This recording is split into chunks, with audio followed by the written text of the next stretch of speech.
Good grief. Jake, the prediction that we had, so I don't want to act like we were shocked by the result. It was kind of how it went. We expected to lose the opener, right? And I don't even want to tell people we were near the target because we didn't expect 12-2. But this game just got away from him. Will Warren, right, was slated to start this game. His season ERA was 4.30 coming in. That's not a great pitcher. Will Warren in pinstripes at Yankee Stadium, ERA of 3.30. Jake, that's probably part of the reason why we're like, hold on a second, maybe they can hang around in this game. That's very good. And the Tigers are a good, not great team. They're not playing their best baseball right now. Will Warren, no surprise, he goes 6 full innings. Jake, just prior to the show, you were telling me you didn't like that he came out after 91 pitches, and I agree with you. He gives up 2 hits, and you take him out of this game. And I don't want to I don't want to make it seem like we're hindsight Hanks here, but when a pitcher's gone 6 full innings of 2-hit ball, and he's only given up 2 runs with 1 walk and 5 Ks, you'd like to see him back out onto the mound. They didn't do that. Instead, they go to Fernando Cruz, and a man that we already know struggles with control, and we don't have a problem with it, by the way. We don't want to sit here and blame Aaron Boone, but he misses enough bats where we don't care. We just don't. Well, he didn't record a single out, Jake. He surrendered 2 hits. That doesn't sound terrible just yet. 3 walks, getting worse, 5 earned runs.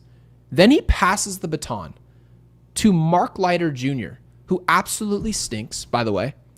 Also didn't record an out. Again, 2 knocks, not terrible yet, 4 earned runs. Unbelievable, right? His ERA, and Jake, you just mentioned it earlier, I already had it written down. His ERA is now 5.15. I'm proud of him for what he did in the World Series last year. I'm forever in his debt for what he did against the Dodgers. That was last year, and this is now. He is bad. It is not good. And then Tim Hill and Paul Blackburn pitch. Nobody cares that they pitched in that game. Obviously, some of you probably weren't even watching by that point. And I guess some good news here. Aaron Judge did pass Yogi Berra for homers and pinstripes. So congratulations to him. He's probably going to win the MVP. Yeah, there's our good news here. And obviously, the Blue Jays, unfortunately, this is devastating, came back on Houston, scoring 2 in the bottom half of the 9th inning, eventually walking them off in the 10th. Boston currently is up 5-0 over the A's. The Yankees are now, unfortunately, right back where we were just a couple days ago, 3 full games back. Devastating. And by the way, guys, if you're just joining us here at Yankees Unloaded for the first time, please be sure to subscribe. We run a daily podcast, more in-depth show. Obviously, there's TikTok shows, and then there's us. We're a long-form content, so we really appreciate you guys being here. Please be sure to like this video. And I also wanted to take just a second here, Jake, and wish one of our most loyal listeners, Ninja Hot Dog, a very happy 17th birthday. So welcome in, my man. Ninja. I know you're here. Really appreciate you. So thank you. And Jake, considering the Yankees, and this is something I really just couldn't understand, the Yankees had 3 hits in Sunday's 4-3 win. We were happy about the win over Toronto in the finale. After the day off, to get, 4 hits today? That's 4 knocks, right? Cody Bellinger homer, Aaron Judge homer. It sucks. And then you pass the ball, to Cruz, and he just takes it down like the Titanic. That sucks. That's not Aaron Boone's fault. Jake, do you trust this bullpen? Is this just a bad day? What's up? I think it's a bad day. But I think there are some things that you can take away from this. And one of those things, I think, is Mark Leiter Jr. is pitching himself off of this postseason roster. That's what I think. That's fair. The Cruz, you can have a bad day. Cruz is good almost all the time, right? Mark Leiter Jr. can't have a bad day because he's not good almost all the time. He's actually had kind of a down year. Now his ERA is at 5.15. That's no coincidence. That's no surprise. Tim Hill came in. Mop-up role there. And then I actually think Paul Blackburn has kind of put himself in a position to surprisingly take Mark Leiter Jr.'s spot on the postseason roster. I cannot even believe that I am saying this. They like him. He He had the really bad blow-up outing. Like, he gave up like 7 runs. Straight Delos meatballs. But after that, he's actually been pretty decent. And we here at Yankees Unloaded, we don't just give up on a guy after one start. If he comes out and out of the bullpen, gives up 7 runs, and they decide to hang on to him, because I don't think you and I thought they were going to, and he comes out the next time and looks as good as he did, we're going to give him his props. I think Paul Blackburn has put himself in position with an albeit 7.09 ERA. He's put himself in position to actually take Mark Leiter Jr.'s job. Yeah, it's probably about the length, because you can just throw Blackburn out there in a blow-up game, go throw 4 innings, and he's not a good pitcher. He's not. Absolutely but neither is Leiter Jr., and you know what Leiter Jr. can't do? He can't pitch 3 innings. He can't give him that type of garbage time length, and Blackburn's not going to be pitching in the 8th inning of a close game. And Leiter Jr. probably shouldn't be either, there's a reason he came in after Cruz exploded. But it's unfortunate. It's one of those situations where you like to blame somebody here. Like, you'd like to point the finger at Aaron Boone. But the reality is, when you throw the baseball to a pitcher that, frankly, a lot of us trust, like, keep in mind, Cruz was probably in our inner circle of 2 to 3 guys. You're like, yeah, is he perfect? Hell no. Absolutely not. He's not a perfect arm. He has very little control. He's one of the most devastating splitters in the game. He's all stuff. The command is to be desired, but the stuff will play. I'll tell you right now, Jake, I know our prompt is, do you trust our bullpen, whatever, but I don't think there's any way. There's a way to say this bullpen can be good enough, but to say you trust it means that you have some type of expectation of exactly what's going to happen. I have none. I have no idea what Cruz is going to do in big moments where he has to throw strikes. If I saw a Doval pitch in a game where he's like, all right, couple guys are on base, can he throw strikes? I have no idea, right? There are a few guys in our bullpen where you're just like, this could go well. They've got the talent. I believe the Yankees bullpen has a ton of talent. The issue is when you're talking about bullpen, there's no room for error, especially in these type of games. And unfortunately, Cruz just let it get away from him. This whole game was just a wash from that point. Yeah, I'm kind of with you on that. I mean, I think Fernando Cruz more often than not is very good, but he's had some of those outings. I don't know. It's one of those things like where I expected to lose this game as you did, but this Detroit team, albeit they're one of only 2 teams in the AL, as I brought up, that is above 500 on the road, including the Yankees. Detroit hasn't been playing their best baseball lately. This was kind of demoralizing in a sense, but at the same time, I wouldn't get too down on it. I'm going to say the same thing I said when they lost the game to the Astros. I think that this is one of those games where it's frustrating. You lose 12-2. Really doesn't indicate what the game truly was. But at the same time, it does. And I think really the Tigers were just the better team today. And they pushed through at the end. And the Yankees are almost good enough to win games where they were outplayed throughout the entirety of it. And I think today you saw them live and die by the home run. And, well, they definitely died.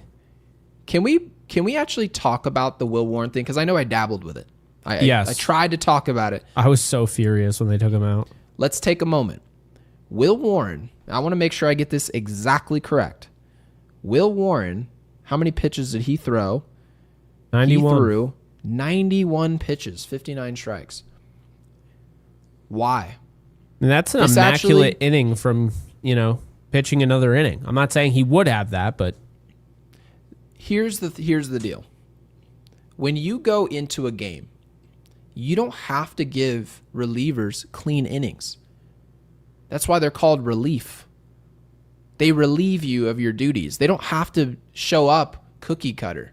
That's their job. So when you have someone who's gone 6 full innings, if you'd watched this game up until the point where Will Warren walked off the mound and then you just dipped and got dinner, you'd be sitting here thinking, oh, did the Yankees end up blowing the game? Is it 3-2? Right? what happened? You would never know what would have happened with this game. And that's why the Yankees don't look at their outings from an out-to-out standpoint. Why? Why go away from Will Warren in that moment? And again, we don't like to be hindsight Hanks. All we like to tell you, and we're very consistent on this podcast, is that extending your starters does more than you could ever imagine. This is why John Morosi joined our show, and he wants to credit Jim Leyland with the fact that you want to go to relievers when you want to, not when you have to. And it just seems like Aaron Boone put himself in a situation where he's like, yeah, I've got to get this baseball to Cruz. Cruz isn't that good. Cruz is a good arm that we like to see him out there, but is he someone that we've got to flip it to? This isn't Cleveland Andrew Miller, 2016 World Series. This isn't that. So you have to keep in mind the expectations of every one of these guys. Not one great pitcher touched the mound today, right? It's Warren. Will Warren was the best arm we saw today, easily. It's not close. And that is when Cruz is going well. Will Warren is still the guy you would rather have on the mound. At home, it just is, Jake. And that's part of the reason why 2 days ago we said Will Warren at Yankee Stadium is somebody you should trust. Somewhere else on the road, not so much. Dodger Stadium, not so much. But Jake, what's the reasoning? I want to know how you feel about this because I just didn't understand the logic of it. No, I didn't understand the logic of it, and a big reason is why, I'm a believer in what happened last time, right? If you were looking at Will Warren, who just went 130 pitches in his last outing, fine. He went 67. As a matter of fact, the last outing, the last time the Yankees lost, Houston, 8-7. It was Will Warren on the mound. And he was pitching well. They freaked the hell out about hard contact. And at 67 pitches through 5 innings, Gary, yep, Boone pulled him. So, quite literally, you have 6 days later, 5 games later, Boone does the same freaking thing again, which is why it's like, I was saying this on our friend Ariel Epstein's show. Great show. If Boone, yes, it's a great show. Prop Queen. You need to check it out. But anyway, if you end up getting a World Series out of Aaron Boone, I'm not going to hate, not going to complain. It's no different than the Dodgers fans that have calmed down about, Dave Roberts because they won. No one cares when you win. But until Aaron Boone wins a World Series, this shit is only going to piss us off more. I'm so sick of how often this guy is just scared to have starters go 7 innings.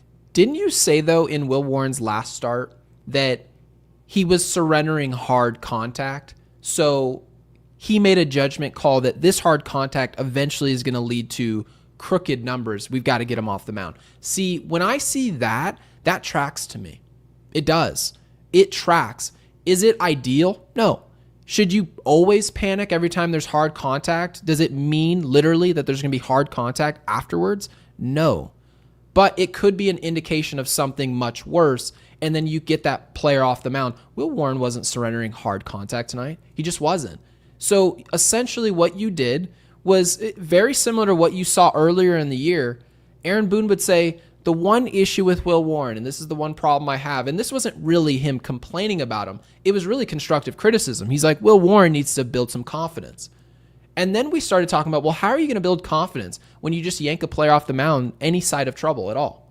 Anytime we get into a close call, 1-1, 2-1 game, and they're out on the mound as a young player, second-year player, you want to take them off the mound, right? No, I don't want to ruin the start, because if he gives up a home run, now it undoes what he did. Why would you ask him to have confidence? You're not even allowing him the opportunity to do anything. And so once you took him off the mound today, you pretty much just surrendered his entire outing and flipped it to somebody else just to see what type of stuff they had, and you found out. Yeah, I absolutely hated it. So Will Warren's last pitch of the day, let's see here, was a strikeout on a sweeper to Kerry Carpenter. And then Gleyber Torres hit a ball in play, not even a barrel.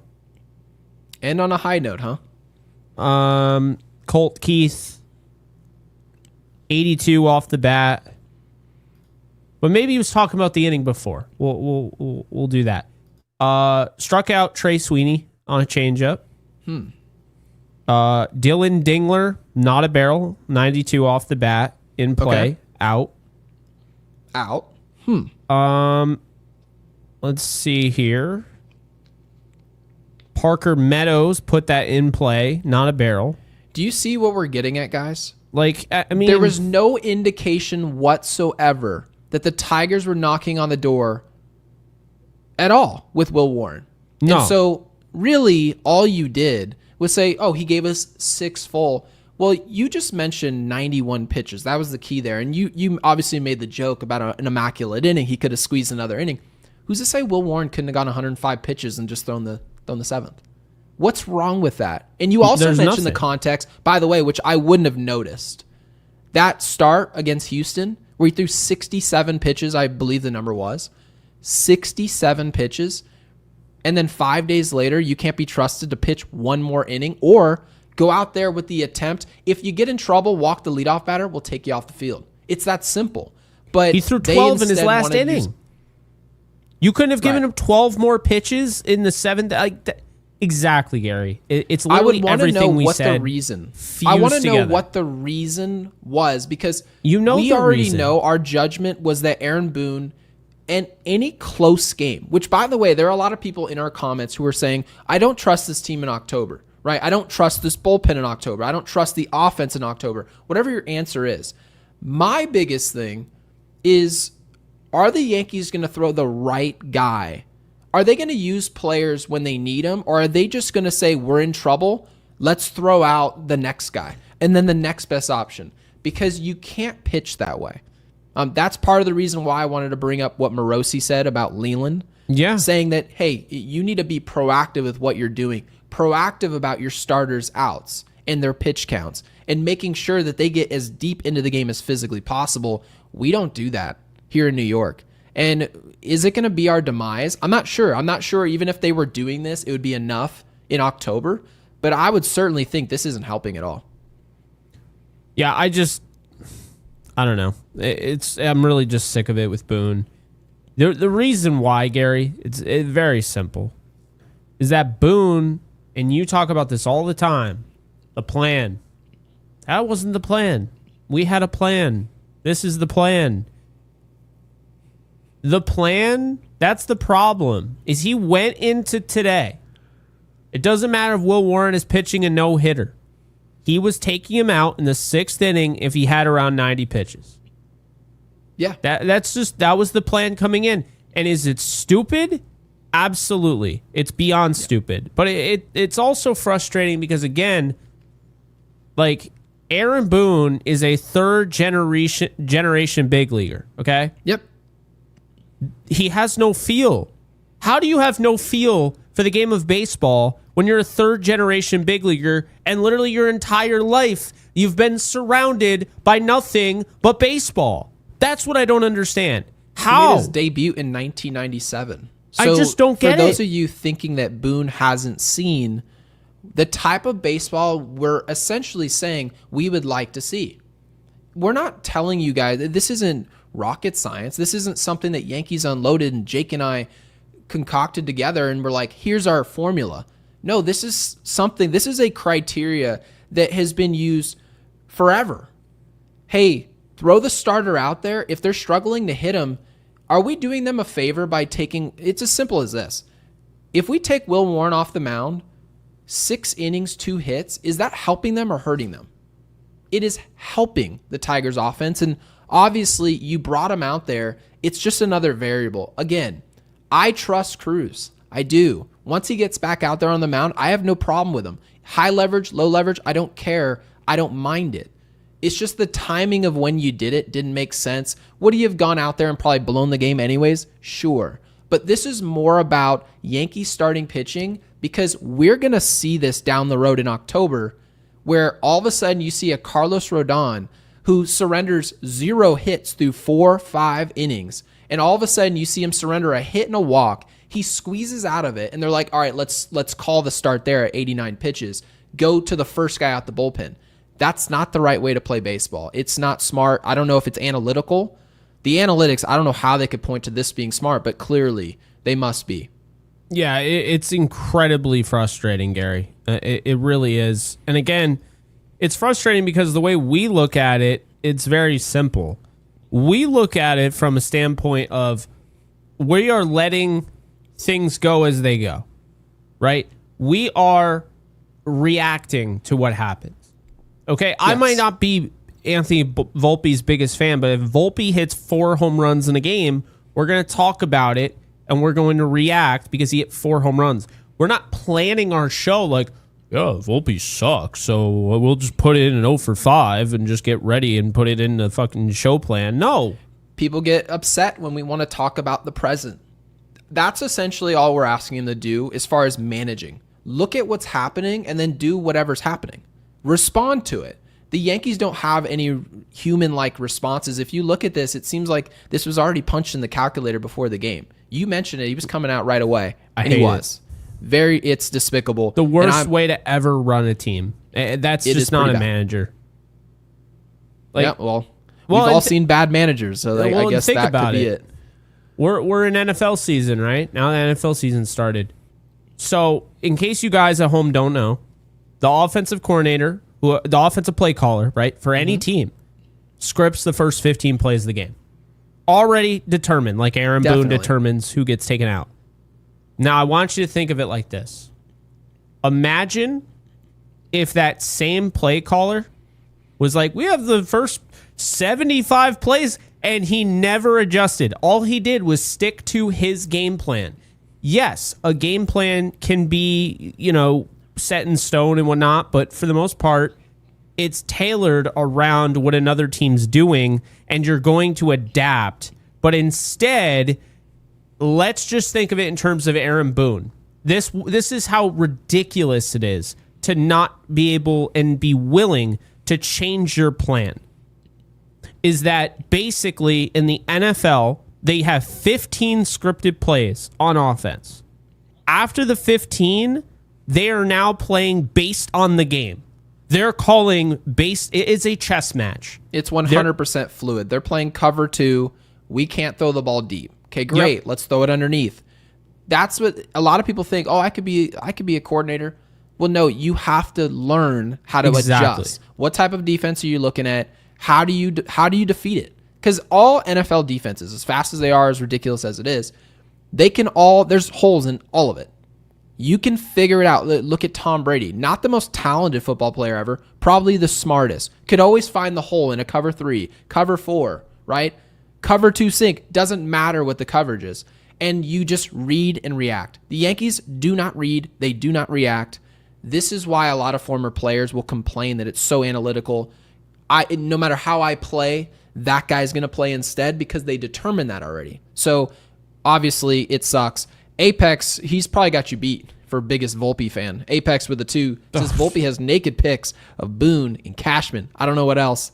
What did you think about watching Anthony Volpe bunt? I thought I rarely see him bunt well. I just think it's a weird point of attack. I don't think it works. You mean his god-awful bunt? Yeah, his god-awful bunt. Can we use this time now to talk about what Joel Sherman had to say about Anthony Volpe? Please. I'm so done with him. Absolutely hilarious. And I didn't know Joel was built like this. So love it. It was entertaining. Jake, do you have the quote in front of you, or do you want me to paraphrase? I don't have the quote because it was actually part of his podcast, right? So it was a video. Okay, perfect. Yeah, but I'll just paraphrase it. Yeah, please go ahead. So Joel Sherman predicts that Jose Caballero is going to start the postseason at short. Okay. And he was basically kind of comparing this in the past and how, Higashioka got starts when it was like Gary Sanchez, right? Gary Sanchez, very similar player, except Volpe hasn't accomplished anything like Gary Sanchez did. Not anything like Gary Sanchez. And Gary Sanchez was an incredibly flawed player, too. Yep. That said, it was more so about the way he explained Volpe's approach as a defender. Caballero is smooth. He's not a great player, and this is what he said. He's not a great player, but he's a solid player, and he's a smooth fielder. He's not sitting there sped up. Anthony Volpe, on the other hand, is like the Tasmanian devil. Gary, I want you to do the Tasmanian devil impression. Oh, Anthony Volpe, ground ball. It is ridiculous to watch. I noticed it, right? I've never heard anybody word it like this, so props to Joel Sherman. This needed to be said. Anthony Volpe fields at shortstop the same way that we all field at shortstop in our dreams. Ground ball to you, you field the baseball, you stumble over your feet, and you throw the ball into the ground. You can't lift your arm. Everything is fast, just looks out of control, and just not of its time. It doesn't make sense. There's just no presence of mind, no understanding of how much time do I have. Okay, well, Ellie De La Cruz is running, so I need to charge every baseball. No. De La Cruz will literally chop a ball to him, and he'll just play it back like he's got Correa's arm. You have a pool noodle, my guy. You don't have a good arm. Every single time the ball's hit to Anthony Volpe, he should be sprinting forward. Why? He doesn't have a good arm. To prove it, just listen to the Yankees broadcast. Every single day. Do you guys listen to the Yankees broadcast? I do. If it's not on the Yankees broadcast, mute for me. But on Yes Network, what do they say on every single ball he throws away? He wasn't aggressive on that play. He wasn't aggressive right there. He's out of control right there. Oh yeah, that throw that he threw that literally went over the head of our first baseman and into the stands, which is very hard to do, by the way. Very difficult, especially as a starting shortstop of the Yankees. He did that because he was out of control and rushed. Shortstop shouldn't be. A starting shortstop in Major League Baseball has to know this baseball is hit to my backhand. I've got X amount of time. And it should look calm, cool, and collected. Exactly like Joel Sherman mentioned in his podcast that Caballero at least appears to be. Prepared and under control. Do you want a ground ball hit to Anthony Volpe's backhand the way he looks defensively? Really think, Jake, about all the shortstops in the game's history. There's a ton of them. A ton. When I think of postseason baseball, shortstops, I think Rafael Furcal. I'm thinking Brandon Crawford. I'm thinking dudes, the Derek Jeters. They just have a clock clearly, and they look under control, always. He's never looked in control at all. So I love the comparison that he made. I thought it was funny. It was a breath of fresh air. What did you think? Yeah, what did you think about this? Because I know you obviously were not... People make it seem like you hate this player because you have a critical thing to say about it. This is sports, man. This isn't a doctor's office. This isn't serious stuff. This is the circus. Remember, guys, we are covering athletes here.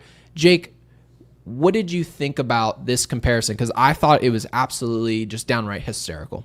I texted you immediately. I was like, I think Joel Sherman just explained it the most perfect I've ever heard it explained. I mean, we see it, yeah. Right? It's not like, oh, I didn't know that he was speeding up his throw and his process.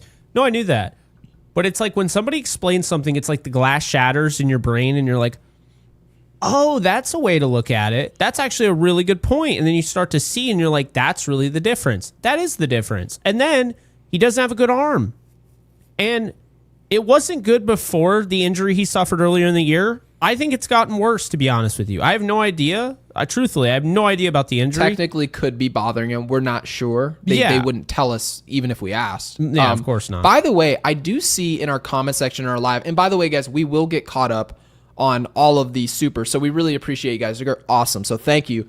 I see in the comments when people are mentioning, and I said postseason shortstops, and I start seeing some people in our live popping up names that come to their head, right, of players you're like, oh, I really trust him with the leather. And you see this name, Mr. Omar Vizquel, Oh, right? yeah, I mean... Now, mind you, I want to bring this back to something that Michael Kay said. And he said this on the Michael Kay show. He does a great job. He said, well, were your expectations for Anthony Volpe to be Bobby Witt Jr.? And of course, he's not talking about the glove, guys. He was talking about the bat. And to which I said almost immediately the following day, nobody was expecting Bobby Witt Jr. We were expecting just good play. But here's the interesting part. If we can't expect Bobby Witt Jr. with the bat, and I think we all agree Anthony Volpe in his dreams in a video game couldn't be Bobby Witt Jr., what about the glove? If a player can't be upper echelon offensively, can he be defensively? Can he be, if you're not going to hit a lick, you're going to hit 200 for your career, you better be Omar Vizquel. You better be Brandon Crawford. You better be Rafael. I mean, you better be Ke'Bryan Hayes. If you can't hit, you need to field. And it's like right now he's not doing either. He's not doing any of those things. And the worst thing that he does is if you took your wife, your fiance, you took your mom, you took your parents to the game, they would immediately, without context at all, be able to locate the worst player on the team for the Yankees by watching one baseball game. If you watch the Yankees, you would immediately sniff out Anthony Volpe 2 plays later. By the 3rd inning, you'd say, what's he doing out there? And to be fair, he was supposed to be like Bobby Witt Jr. That's why they didn't trade him. That's why they told us he was untouchable. And that's why he was the 5th overall prospect according to MLB Pipeline. So you're right. You know, he was supposed to be that. He was probably supposed to be more Bobby Witt Jr. than Bobby Witt Jr. ended up being. That's just the reality of it. And he didn't end up being that. And he's had 1,700 at-bats almost. And I feel like I know who he is. He's a player that, honestly, I figured out who he is. Oh, who is he? I would love to hear this because I can't figure out. He's a new brand of bat I can't describe. Oh, my God. You're going to love this. NFL. Yeah, please. Ready? He is Tua Tagovailoa. Oh, please. Tua is way better than him. No, hear me out. Tua, and honestly, Tua was always better. He's had way better seasons. I get that. But what he is now, what they keep telling us is that Tua is this, he's going to continue. No. I mean, come on. You can clearly see whether it's the injuries or not, this guy's on the decline. You could just clearly see it. That's what's happening with Volpe. Did you know Volpe's OPS right now is lower than his career? His career OPS is 682 or 662. His OPS this year is 661. He has a 206 batting average. That's lower than his rookie year. This guy is not a good baseball player. He should be in AAA. He should not be on this team. And he definitely shouldn't be starting every day. And guess what? Aaron Boone comes out and says, yeah, I consider starting Jose Caballero tonight. But Anthony Volpe remains the starting shortstop. And his quote, believe and hope his best days are here for us and down the stretch, hopefully into October. We saw that last year from him, how good he was. I don't care. I don't care. I don't care. I do not care. Okay? You're not going to get to October if you don't win the rest of, if you don't win a decent amount of your games, right? Obviously, we know they'll be in the playoffs, but you have to assume that you have to be a good team the rest of the way. And we also aren't, more than likely, you're more than likely not going to win a World Series out the wild card. Exactly. Is it possible? Yes. It is possible. But you have to look at each and every one of these games as a must win. You're not going to win the rest of these games. But certainly, putting the best player at every position should be a prerequisite before you ever walk up to the yard. You should never show up with half the fan base, probably 85 to 90%. We can't all agree on everything, just never. But Anthony Volpe, how many people genuinely would say, yeah, he gives the Yankees the best opportunity to win? Or if he's going to be out there, the Yankees know how to fix this or how to fix it, like what to tell him. Oh, he did this, and then this is what we're going to work on. They're just throwing him out there and expecting something different to happen. So it does suck. It's not going to change. There's literally people out there. I saw reports this morning saying, well, they're expecting, they're not sure, but they wouldn't be surprised if they moved on. What other contender would have a player playing this poorly where we have to have rumors that he'd be gone. It's if awful. you play this type of baseball with really any other team in the league, they'd be like, there's no reason to have you back. There's no reason to even talk about this. And yet we're the only team that would do this. It's the power of the Yankees. They can do whatever, and it's like, we don't. The rest of the league doesn't have our analytics. I mean, they flat out told us, Gary. Mm-hmm. They flat out told us. And look, I'm not trying to be negative. I know they lost 12-2. I still think they're going to win the next 2 games. That would be another series win. I still think they're going to win the AL East. So let me make that very clear. But when it comes to Anthony Volpe, what they're doing to the fan base, what they're doing to the players on this roster, the guys that are contributing, is pure and utter negligence and disrespect. The fact that you're going to trot him out there every single day and try to sell us on the fact, ooh, he hits home runs. I don't give a rip. He hits 19 home runs. Brandon Phillips hit 30 and played great defense. Enough with the pop. He's not a good player. He's regressing in real time, and he's had 1,700 at-bats to prove himself. He has proved that he can't hit in the Bronx. He's not good, and his defense is regressing. The only thing he can do is run the bases. So until you finally get your head out of your ass and you send him down to AAA and try to actually reset him, he's broken. He's as useful as a broken watch. Actually, as a matter of fact, wrong. He's as useful as a broken watch when you don't have a phone that can tell you what time it is, because guess what? A broken watch isn't going to help you get to your appointment on time. It's actually going to hurt you, and that's what Volpe's doing. He's hurting them. I was going to say at least the broken watch can look good. The thing doesn't have to have any batteries in it. He looks like the Tasmanian devil. He can't hit. He's out of control. He can run the bases well. That should be his job. Run the bases. There's value in that. I'm crashing out over here over Volpe. I mean, as you should. And guys, we're well aware. Anthony, there could have been Bobby Witt Jr. at shortstop today. We were getting destroyed. It's just the cruise missile, the Leiter Jr. missile. They took us down like the Titanic. That's what happened. If you missed this game, it was the arms. But the fact that Anthony Volpe was allowed to participate, again, is just nonsensical. It doesn't work. Ninja Hot Dog, again, man, happy birthday. Thank you for the 5. Love Says, the dog. people said we had the best bullpen at the deadline. I was skeptical then, and now I'd argue our bullpen hasn't gotten any better. Now, I completely disagree with this. Just from a simple standpoint, I'm not even going to use the other players. Bednar. If David Bednar was traded to the Yankees and no other player, our bullpen is massively better. Who else would we have closing these games? Can you guys list in the comment section who you would trust to close games? I wouldn't trust Weaver right now. Cruz just obviously, unfortunately, and it's no one's fault, Cruz didn't have it today. Is he going to pitch the 9th inning? Is he reliable? No. Has no control. You're not going to have him closing games. Who else is going to close? Doval, definitely not. Doval has no control. Hey, Devin Williams, do you want to give him another crack? No, you don't. So, Ninja, I agree with you when you're talking about when we struggle, it's going to be easy to get down on what they just did. However, let's not forget and have revisionist history of where we were. This bullpen was butt cheeks.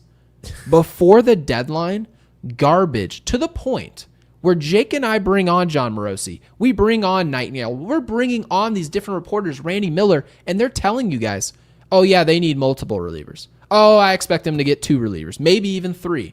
That's them telling you how bad this unit was. And yeah, was Bird absolute garbage? And yes, I did see in the comments earlier, I don't know if you saw that, Jake, that Bird got shelled in AAA again. Bird is diarrhea down the leg, man.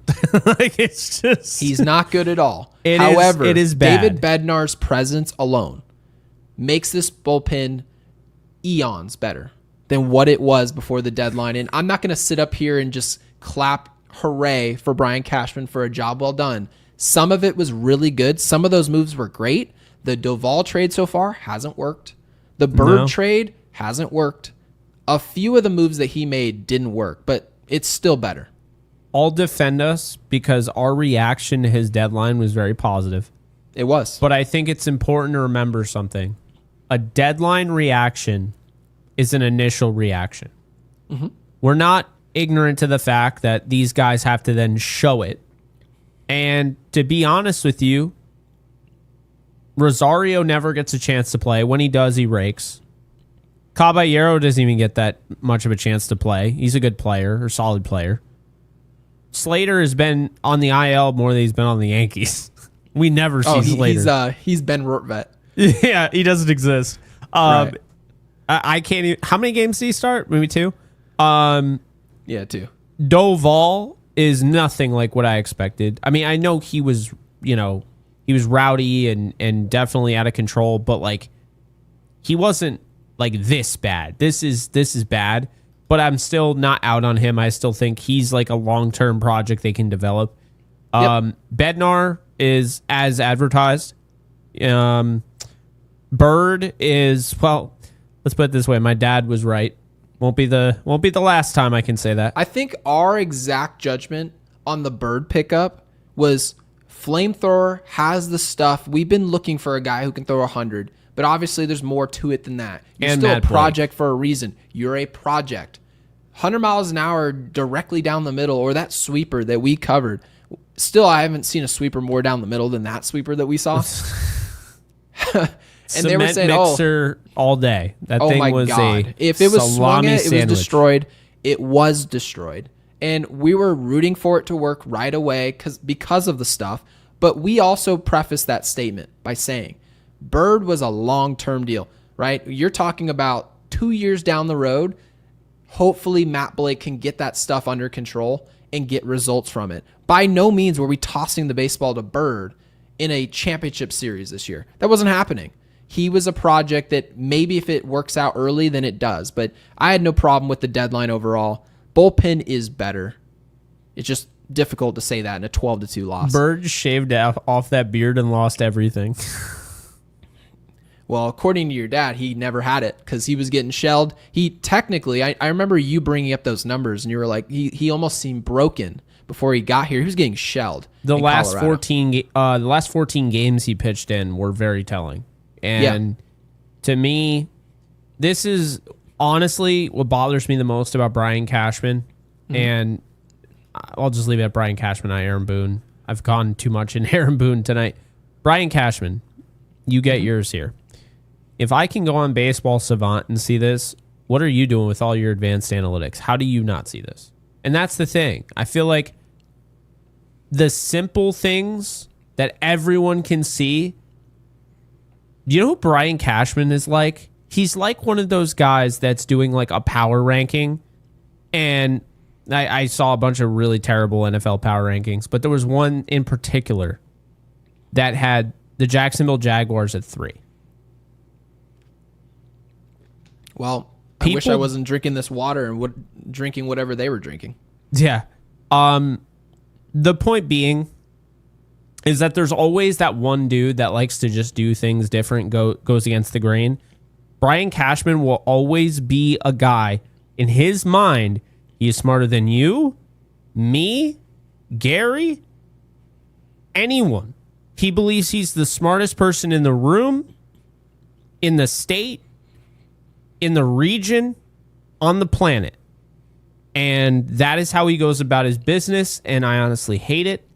And I think that with the Jake Bird thing and a lot of these other things, I mean, yeah, and look, Gary, again, the whole negativity thing, I think this is warranted because we're talking about the bullpen here, and the bullpen was an issue, and Brian Cashman tried to fix it in the most lazy way possible, saying, hey, we're just going to see how it goes. I didn't do that much this offseason. Yeah, we're just going to wait. And then the trade deadline, I can just use prospects and basically go shopping. And that's what he did.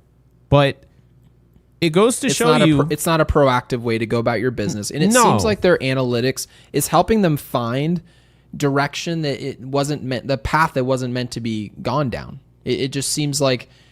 Maybe you're just taking too many flyers. Perhaps you should have more proven guys already in the building when the season starts. Maybe we're not in this position to begin with. Same conversation we had at third base. Should we really be saying, oh, maybe instead of McMahon, we could have gone for Hayes?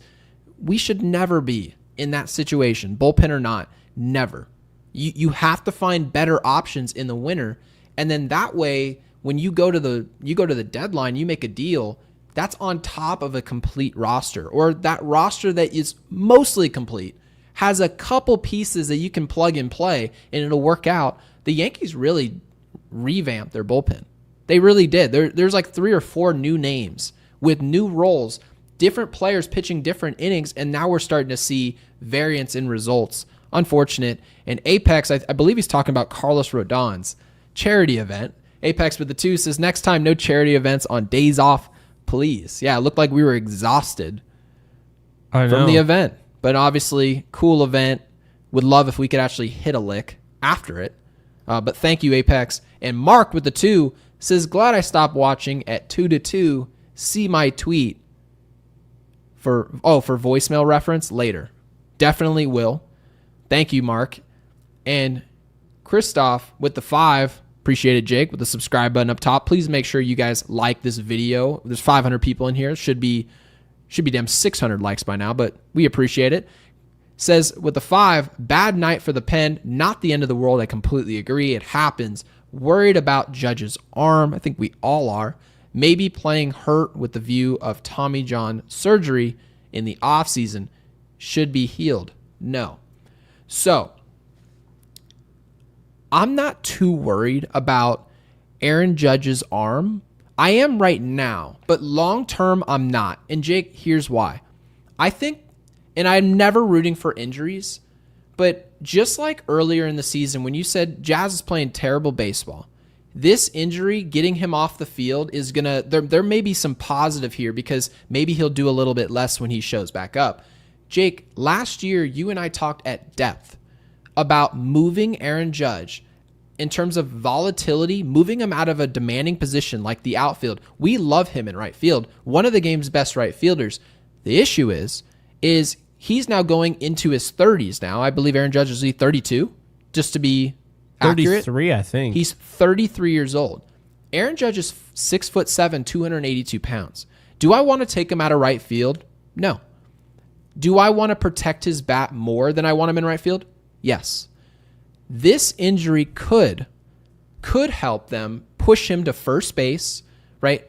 Being a little bit more proactive and actually protecting this asset. And the asset is strictly his bat. So, yeah, completely agree. Bad day for the pen. Jake, what do you think about maybe this injury, I don't know, having light at the end of the tunnel where it gets the Yankees more proactive as far as where to put Judge positionally? Well, I want to first start off by saying I appreciate the super from Christoph, but I saw there was an interesting thing on Brian Hoke. I think I actually sent this to you, Gary. Look for the Tigers to test Aaron Judge's arm during this series. No team in baseball takes extra base first to third on single or first to home on double more than the Tigers this season at 54%. The next closest team, LA and Texas, are tied at 46%. Wow. That's AJ Hinch in a nutshell. I mean, and by the way, Marvin, I do see you saying Judge hasn't played first before. Neither did Bryce Harper. It worked out fine. Who's a better athlete, Aaron Judge or Bryce Harper? Aaron Judge. So it can work. One's taller. One's a better athlete. We believe it. Yeah. I mean, I think, Stanton's got another year of DH. I think he's probably done after 2026, if I'm being honest with you. He could go longer, but we'll see. But I think Judge will probably be DH, and I think Ben Rice will probably be first. I don't think they ever try Judge at first. I think they should, but I don't think they ever will. Yeah, I don't blame you at all, because you brought this up. This is over a year ago now. Let's give it credit when it's due. You again, because when you said it, people are like, oh my God, 32 years old, why am I going to move a player who's so good in the outfield? I'm like, so good in the outfield? He's being forced to play center field. We want Soto back, and you're going to put him back in center field, and you're going to act like this is normal, having him patrol the outfield, when if he runs into the wall, the Yankees can't score for a month? Mind you, he just did it in the Dodger game. So, that happened and by the way, we would agree. We also have said we want Ben Rice to play first base. Yes. I said it, actually. I think you agreed, was that we can have Austin Wells back behind the plate. We actually both believe in him. Yeah. And it can protect, physically, Ben Rice at first base. Well, if that's going to be the shakedown here, and you want to get Judge out of the outfield, well, the next best thing is to DH. And you're going to lose the bat of Giancarlo Stanton. Are you okay with that? If the answer is yes, there's your DH. There it is. No, I absolutely agree with you. And, I think you're going to have to get creative. What I don't understand, not really our comments section, but I see it all the time on social media. I don't get why people get so defensive when you try to come up with a plan to solve something that the Yankees don't even want to solve. If there's a problem that needs solving, Gary and I are always trying to solve these problems. Now, obviously, we don't work for the Yankees. We don't have any capacity to do it, but we at least want to provide options to our viewers. We want people to come away, if we feel like we can instill confidence or any sort of, knowledge or whatever, and have you be able to go off to your friends and talk about it and sound smart or smarter, because you guys are smart. Or dumb. Sometimes we'll lead you down the wrong path. Yeah, or we'll lead you down the wrong path. But the thing is, though, we always like thinking outside the box. So I don't understand why social media, well, maybe I do get it, but the social media Yankee fans, it seems like anytime you're like, yeah, I think like Aaron Judge should play first, and what's the other one? Ben Rice, we were like, are we sure he couldn't play third? Back when there was no... People literally were just thinking out loud. They got so mad. Literally nowhere to put Ben Rice. You're telling us, at the time they told us, no, he can't catch. We don't want him to catch. We're like, but he's a catcher. No, but we'd prefer him at first base. Then all of a sudden he started hitting, and they're like, well, Paul Goldschmidt's also hitting right now. He can't defensively crack it at first base. We're like, well, where the hell can he play? Can you spin him over to third? People literally were just trying to throw options against the wall and see if something can stick. You know why, Jake? And you brought this up beautifully. Because if you don't come up with anything creative, there's no solution to be had. Yeah, you just don't have Ben Rice, who's one of your top 5 hitters. That's what people say, bro. And they go exactly. We need Stanton. They say we need Stanton. We need Judge. We develop Dominguez. They just keep saying Grisham is Trent Bonds. They're saying all this stuff. I'm like, do you realize you just listed off 5 players and not all 5 can play because they all overlap positionally? No one is coming up with any solutions at all. The only thing people are doing is saying that can't work. I'm like, how do you know?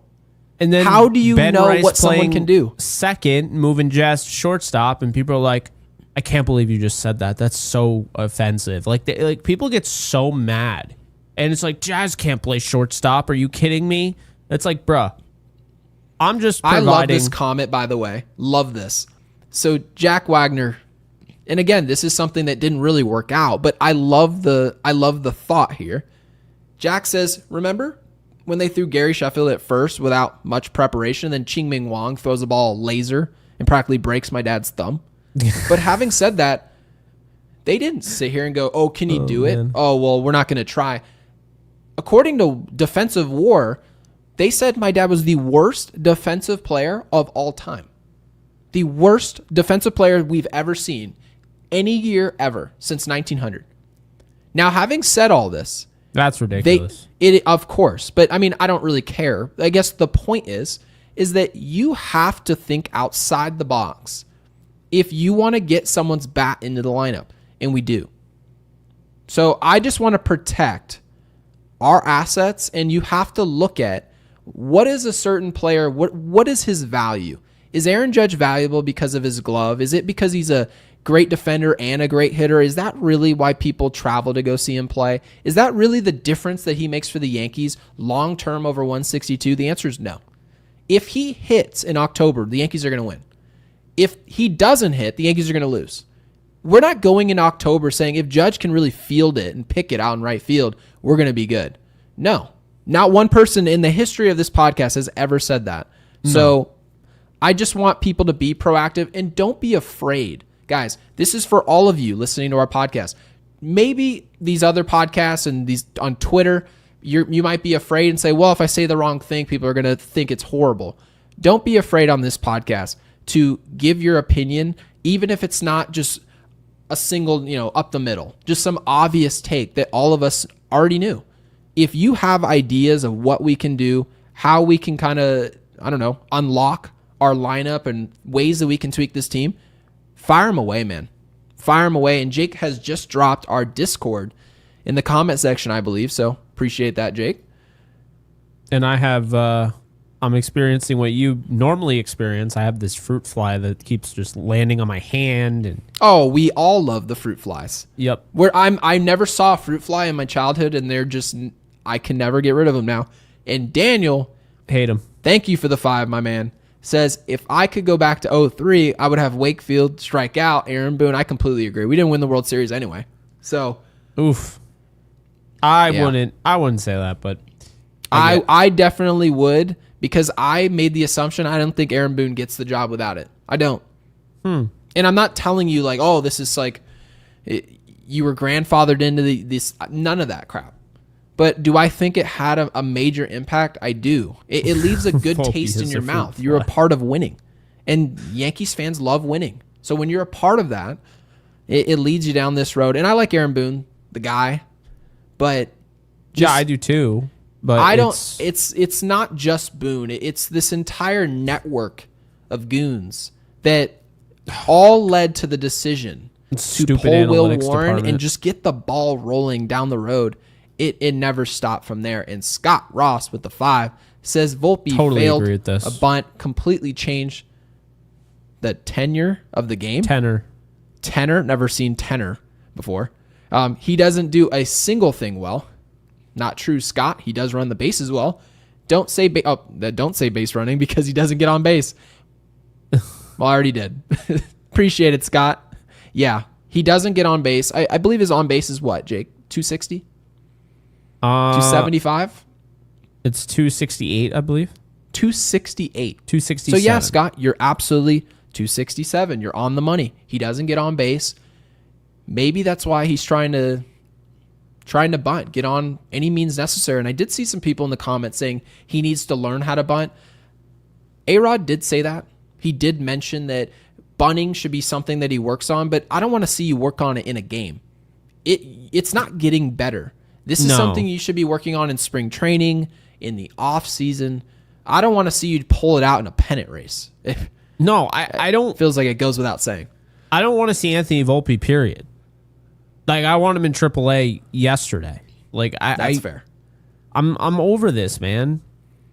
I like, this is, I've seen this.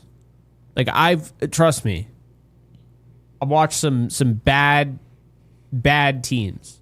And I'm not talking about the Yankees. Gut instinct, is Anthony Volpe a Yankee in 2026, by the way? I mean, part of me believes yeah, because Brian Cashman's ego. I think he is 100%. I think he's the starting shortstop of the Yankees opening day 2026. I believe the Yankees are going to say, oh no, didn't you just see what he did September 23rd through the 29th? That's the Volpe that you can see. Volpe will do something random. And mind you guys, nothing long-term, nothing for any stretch worth a damn. He'll give you guys something. Exactly what he did last year in the World Series. You're like, he hit a grand slam. Oh my God. And they lose their mind.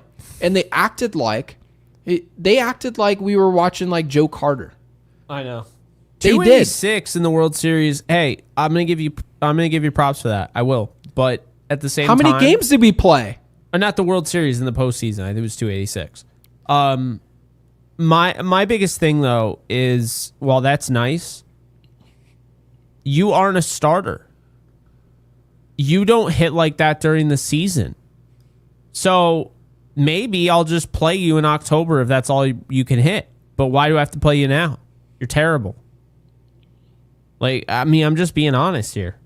Well, let me ask you this. The last thing I needed to see was him in a suit and him at the. I do not care. I saw that was all over my feed. Oh, look at Volpe at this event. I don't care at all. It's very disappointing because they definitely had him touring around. They're like, look at that. It's the next shortstop of the Yankees. Like, you guys are kidding me. Then they get upset at us because we have expectations. Oh, I'm so sorry for having expectations. You guys expected him to be Bobby Witt Jr. Yeah, you're right. I did. You told us You told me he was going to be Bobby Witt Jr. You didn't sign Corey Seager because you're like, well, we have a Corey Seager at home. Like, yeah, Yeah. This ain't Corey Seager. What about Trey Turner? We have Trey Turner at home. Like, can you believe the absolute nerve of the coverage? The nerve to say, "Oh, what were your expectations, guys? Are you mad? Oh, would you expect a perennial all-star?" Yeah, I did. I'll do you one I better. didn't think it was going to happen. You told me he was completely untouchable. The untouchable players become perennial all-stars. If they don't, then you look like the fool. And then that's when you get to turn around and say, hey, Gary, hey, Jake, hey, audience. Yeah, you guys actually knew what the hell you were talking about. Don't tell us he's elite. And then just, Jake, they literally just said, we have too high of expectations. That's what they told us. It was the coverage. I mean, I'll say this, and this is exactly what I said on the Prop Queen pod today when we were talking about Volpe, because I ripped Volpe a new one on there. We have Gunner in the dugout. I'll say this. My biggest thing and why I'm so angry, because I'm angry, Gary. I'm angry Anthony Volpe has turned my prospect-loving ass into somebody that never wants to see him again. Understand, Volpe is exactly how I would build a team. Not what he's been, but what he was supposed to be. I agreed with it. I agreed with calling him up. I agreed with having a homegrown shortstop. I agreed with all of it. This is what I like to see. I like to see you build a farm system, have these homegrown players, have a fan base that's able to get behind them. That's why this is so irritating, and it pisses me off, because now I have to go against every fiber of my being. You know how I am about prospects. I want Spencer Jones, Jason. I want these guys to do well. Anthony Volpe has done nothing compared to what Jason Dominguez has done. Nothing, hitting-wise, right? Now his fielding isn't good. The worst thing that could have ever happened to that guy, if we're talking about Ben Rice, the worst thing that ever could have happened last year was the 3-home run game. Gold Glove. He's not a Gold Glover. He's not a Gold Glover. He never was. He was very good. He was very good, but he was never a Gold Glover. And guess what? Now he's not very good, and his arm seems to be falling off a cliff, like Tua Tagovailoa. There's also there's no logic to how you win the Gold Glove. It's also just, if we can just be honest about the Gold Glove here, for all players in the history of this sport who have won Gold Gloves, it is strictly a popularity contest. He isn't even Danny Glover. I don't know why that just made me laugh. Oh, man. It is literally a popularity contest. There, I said it. Winning Gold Glove doesn't mean anything. Nothing. Absolutely nothing. If there are players in the game that we watch win 10 gold... I've watched Andrew Jones play center field before in Atlanta. Best center fielder I ever watched defensively. I've never seen anybody better. Live. And yet, there's going to be players down the road who are like, I won 10 Gold Gloves. And I'm going to look at them and be like, oh, wow, he wasn't even half of the fielder that Andrew Jones was. Right? You just sort of look up, and they just pass out Gold Gloves. They're like, oh, he was doing this type of throw. And all of a sudden, he made this clutch play. And now all of a sudden, they're on a contender. Oh, he's a Gold Glover. No, there are players that are winning Gold Gloves in today's league that 2 years later, we're describing them as bad fielders. That's not possible, guys. It's not. It's not physically possible. It's not. Without major injury, not possible. So Ed W with the 5 says, why would you even bunt? Oh, actually, I feel like I'm in the twilight zone. This is the exact same situation we were already in. We talked about this 2 weeks ago. Why would you even bunt with McMahon, the strikeout man, up next? I actually defended it because of the situation. And remember, I was like, well, I mean, McMahon's getting put in a situation where it's clear as day. If he just puts the ball in play, we're going to score. This is a good question, right? Crap decision from the manager. Now, in that instance, the manager, and they all agreed, Volpe went on his own and dropped down that bunt. Now, I haven't seen post-game exactly why he bunted today. Who knows if they even took interviews? I really don't know. And Brian, the GOAT, thank you for the 5, says Bullpen had a bad night. It happens. I think we all agree. It just happens. It sucks, but is what it is. They take the next 2. Jake and I both agree on that. Volpe's play is getting out of hand. He needs to be nowhere near Yankee Stadium. He sucks. It's so funny because Brian just was so spot on with that. I think we agreed with every single thing he said. It's like I wrote it. I know. It literally feels like you wrote it. We have no remix to it. And Brian with the 2 says best idea, add me to the podcast, and there you have it. Well, So Brian, we hope to see you at Yankee Stadium next year in the Audi Club. Really appreciate you being here. And Mark with the 5 says, didn't Cashman mention everything, including analytics department, was audited this offseason? Oh, please. Like the audit was going to do anything. Why no changes then? Makes no sense to me. Everything's the same. Well, guys, let me ask you this. Hey, Jake, we the can't GM? talk about the audit again, man. Who's the GM in Dallas for the Cowboys? The GM in Dallas for the Cowboys is basically the owner of the Dallas Cowboys. It's the owner of the Jerry Dallas Jones. Cowboys. Now, let me ask you this.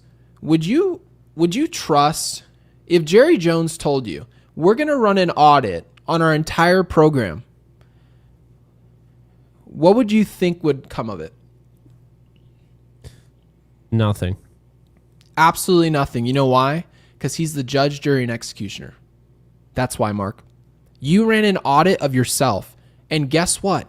Every single name that's in that building, in the analytics department, they specifically chose each and every one of those people. They are extensions of themselves. You chop off one arm, 2 more grow back. It's not going away.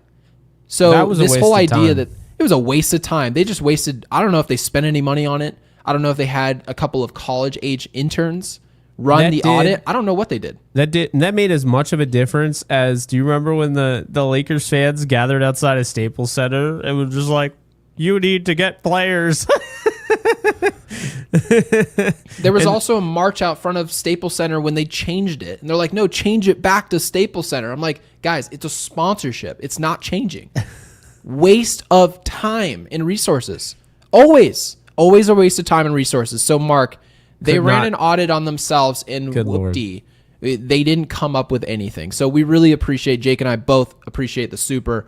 And Chad C with the 5 says, has there ever been another player in any sport that's had as long of a run doing bad as Volpe? Jake, can you think of anything real quick? And obviously we won't haggle on him any longer. Can you think of another player that's played this bad of baseball for the Yankees this long a period of time? I mean, Joey Gallo was only 550 something at bats. Yeah, he farted his pants. We wiped it up and sent him packing. It was 500 at bats. This is 1,500. Yeah, what about Aaron Hicks? Because, I mean, I thought he was downright terrible, but he had one good season. To be fair, Volpe hasn't even had that. Yeah, he had I liked his first year with the Yankees. I thought he was really good. I thought we were a little overzealous with the extension. I mean, he's in the come on. minor leagues now? Okay. Anyway, so Aaron Hicks had 2,000 at-bats, hit 232, 735 OPS, a 330. He's way better than Volpe. I don't think there's any answer. I don't think there's a single answer that anyone could provide of a single player that had high expectations. Keep in mind, guys, this is a player that your expectation was, oh, he's going to play good baseball, and it's not working out. Has there ever been a Yankee who was bad for, this is going to be 3 full seasons. I've never seen Anthony Volpe be a good baseball player. I don't care what anybody says. He was not good in 2023. He wasn't. He wasn't good that year. He wasn't good the following year. I don't care what he did in October. He was not good. See, I see Jacoby Ellsbury in the chat, and this is what I'm going to say. He had 1,900 at bats, but also he hit 264. So, like, I mean, that was bad compared to our expectations of what he was doing in Boston and then coming here. Like, was he worth the money? No. And he didn't hit 32 home runs again, like he did in Boston. But I think Ellsbury is okay. I mean, I don't know. He was in the trainer's room, Jake. He was quite literally he was always seeing hurt. his own trainers. Yes. Yeah, he was always hurt. Although it's weird. I remember him playing less games than this. 149, 111, 148, 112. Look at the players that you're seeing listed. Kiagawa. No. That so Keiagawa. I'll explain what Keiagawa is. Okay, for those of you who don't remember, Keiagawa is a guy, and this is exactly. I still can't believe the Yankees did this. They wanted Daisuke Matsuzaka. The Red Sox got Daisuke. He goes to the Red Sox. They win the Daisuke sweepstakes. They get Keiagawa, and then they tried to tell us how they wanted Keiagawa the whole time. No, you didn't. Keiagawa is what happens when you go to you go to get your milk from the grocery store. Let's say it's whole milk, and you don't have whole milk, and now you're down to fat free, and you don't drink fat free. That's Keiagawa versus Daisuke Matsuzaka. You're not even getting, like, it's just all watered down. Everything they tell us is, it all went exactly the way that, if we could do it, it's literally like listening to somebody tell you, as soon as the fantasy football draft's over, what do they always do? They screenshot their team and they send it to you. Can you believe it? Look at this team. It went exactly the way I wanted it. I'm like, your team sucks. It went exactly the way you wanted it because you don't even know what you're talking about. Yeah, the team isn't good. Anytime someone sends you their fantasy football team, the team is always ass. It is funny. Chad, thank you for the super. And Alex, my man with the 2, says Volpe is literally Brucey from the longest yard. By the way, guys, do you want Brucey to join the podcast? I did talk to him about joining it. He did say he would do it. Let us know in the comment section if you guys would be interested in it. I would love to do it, especially after a bad loss in October. Oh, man. We'll think about it. But drop that in the comments. Oh, what the... I'm still on this Volpe thing, by the way. And let's finish our supers because we do have a few. Sport. So obviously, any sport? Yeah, he said, has there ever been another player in any sport that has had long a run doing as bad as Volpe?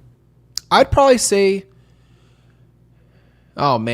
I would probably say Kevin Cobb for the Arizona Cardinals. I was going to say, it's probably like one of those quarterbacks that they just kept around forever. Kevin Cobb, if anyone watches, if anyone watched in division, you watch the Cardinals play football, he would throw 5 picks in a game, and you're just like, there's no way in hell. There's nobody on the bench who could be better. I know who it is. Who? He started 81 games. He threw, let's see, 85 picks, 79 touchdowns, Joey Harrington. He was a 3rd overall pick, I believe, in 2002 by the Lions. Expectations. Yeah, he started 76 games. What do you want him to be, Bobby Witt Jr.? I mean, he was pretty bad. I see Eric Flowers in the comment section. That was, I don't know why your Giants drafted him. I remember watching his tape and saying, that guy cannot play. You ever watch an offensive lineman who you're just like, nope, that was him. I knew it immediately. I was like, I don't know why you guys drafted him. Yeah, Jokel with Jacksonville. Jersey Girl with the 5. Yeah, he stunk. Jersey Girl with the 5 says, the constant jet stream of BS that emanates out of Aaron Boone's mouth is unbearable. We all see Volpe can't play. Stop gaslighting the fans. I completely agree. And I think it also boils down to the coverage as well. The coverage needs to stop BSing. Stop it. Yeah. We all know we're looking at a baseball player who has no idea what he's doing out there. It's not going to turn around. Stop waiting for some miracle to occur. They're just waiting on lightning to strike so they can turn around and give us the middle finger. For what? Why are you doing that? It's not going to make you any more money. You're going to, what? He's going to do something one time between now and the end of the season? One thing? And what? You're going to go into arbitration and bring him back here? For what? How does it benefit you? It doesn't. So I think the coverage needs to turn it up a notch as well. Everybody, across the board.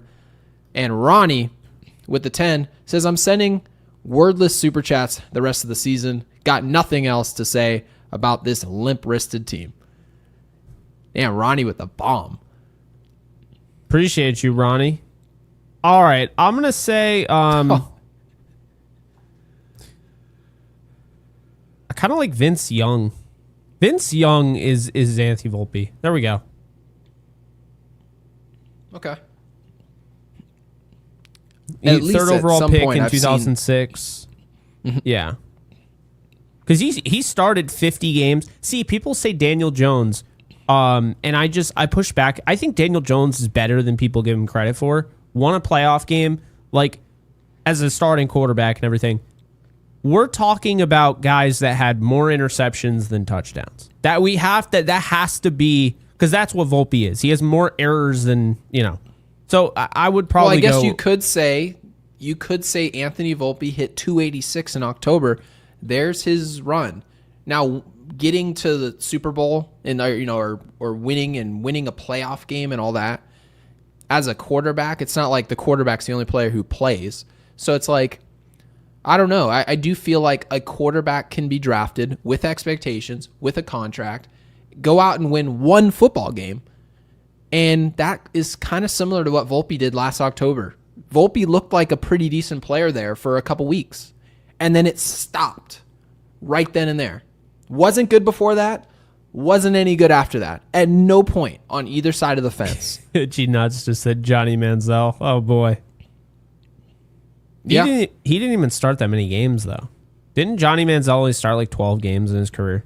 No, I've literally seen Johnny Manziel on more episodes of Selling Sunset than I've seen on NFL Sunday. He started 8 games.